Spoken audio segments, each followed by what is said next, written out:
Is old Roblox truly better? There's always been a debate for this question and not a lot of people are eligible to respond to, because they're either too new or too old on Roblox, causing them to be biased.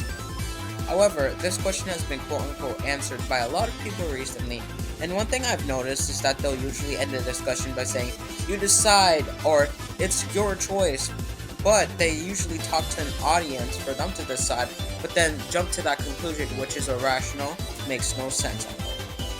Not to mention that the audience method can vary, considering that there's a lot of people on Roblox and a lot of games on Roblox.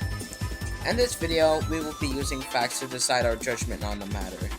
As a person who joined Roblox in 2014, I believe that I am someone eligible to review this question and give my opinion on this. However, if you disagree with it, that's fine, as long as you have reasoning behind it. To start off this question, we will have three factors: community, content, and quality. First off, we have the community. The old Roblox community has been discussed by OGs to be either pure perfection or a complete disaster. But unfortunately, this is once again strongly biased. Most of the Roblox community back then was pretty friendly, but in certain events or popular people coming over to a game, the nice people in the game will quickly turn violent just to get attention, just like in the new Roblox. But surprisingly, this was a lot worse. If you wanted to get a good friendship in the community, it will take you a lot of time. But when you get your friends, Roblox becomes a lot more fun. The new Roblox community is also described as terrible, but by a lot more people. But once again, this is biased. You need to find a good friend group such as back then to enjoy Roblox to the fullest, because there's a lot of annoying and toxic people. But there are solo games on here. Unfortunately, those toxic people do harass you, and that will bring down the points of solo games. Unfortunately, that will end up tying the first section, community of Roblox, 1-1. The old Roblox content was an experience. Imagine epic minigames, but in every single game you are guaranteed to have a blast, and there are no things what that would hold you back at that time.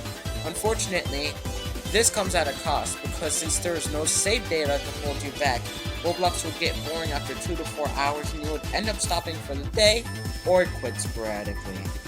Not to mention that most of the games looked the same back then. The new Roblox content, however, is amazing if you can find the hidden gems in its terrible algorithm. Most modern games are unoriginal or simulators, which will keep little kids from going into the actually good games. Not to mention that David Baszucki, the owner of Roblox, would make lackluster updates and give false promises to the developers, such as the tag update, which was promised to give automatic exploration to some games.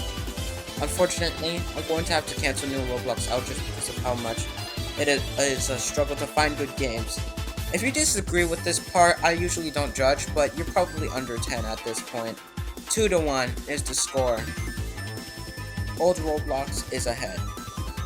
Now, the final part is quality. When I'm talking about quality, I'm talking about the specs and experience, your computer or device. It could be mobile, I don't care.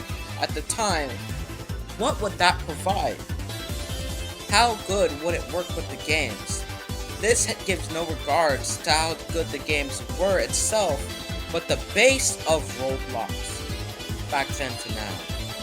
The quality of Roblox back then would be considered mediocre at first glance once you watch an old Roblox video. But if you take a closer look at phone recordings of a computer playing Roblox back then, it wasn't half bad. You would get the 30 FPS gameplay without any issues, no matter how old the device was to a certain extent. I will admit the quality of Roblox back then recording is mediocre indeed. And the base of Roblox was not complex, so that does ruin some points. The quality of Roblox now is astonishing, and it doesn't really lag modern devices, but post-modern devices and below, like classic devices, are either non-supported or super laggy, so you have to spend a lot of money to keep up to date. It is definitely worth it though. So, it's good, even when recording. Just don't use the Roblox recorder, as that can be tacky sometimes. New Roblox wins the quality sector, tying it at 2-2. We tied. That means new Roblox and old Roblox really is the same, right? You're sort of right, but in retrospect, plot twist, they really both suck. In old Roblox, you're really getting tacky quality along with buggy mechanics. In new Roblox, you're facing terrible community with terrible updates. For example, UGC was good until public UGC and bad moderation ruined it. So, then, which one is better? Let me tell you, post-modern and post-classic Roblox. You still get to decide on which one of these two is better, but they aren't as tacky in old and new Roblox as old and new Roblox. When I'm talking about post-modern and post-classic Roblox, post-classic is from 2010 to 2015, and post-modern is from 2016 to 2020. However, if you're from the post-classic phase, you can still consider yourself an OG based on linear. And if you're from post-modern, you may be able to consider yourself a semi-OG based on linear. So, what makes these two great?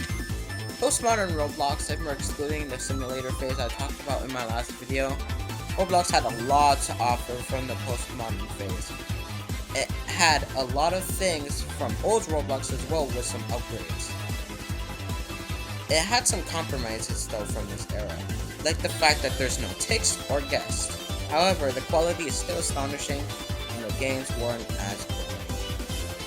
Post-classic Roblox, however, is one that's more slept on by the Roblox community, as they look towards old Roblox for judging. However, they judge, well actually, post-classic Roblox has a lot to offer.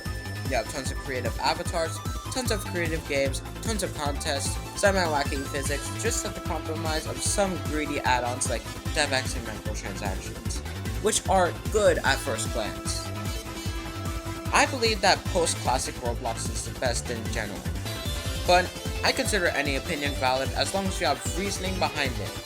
That's all I have to say. What is your favorite era? Drop it in the comments, and if you enjoyed this, watch another video or the tutorial that will show on your screen. Thank you.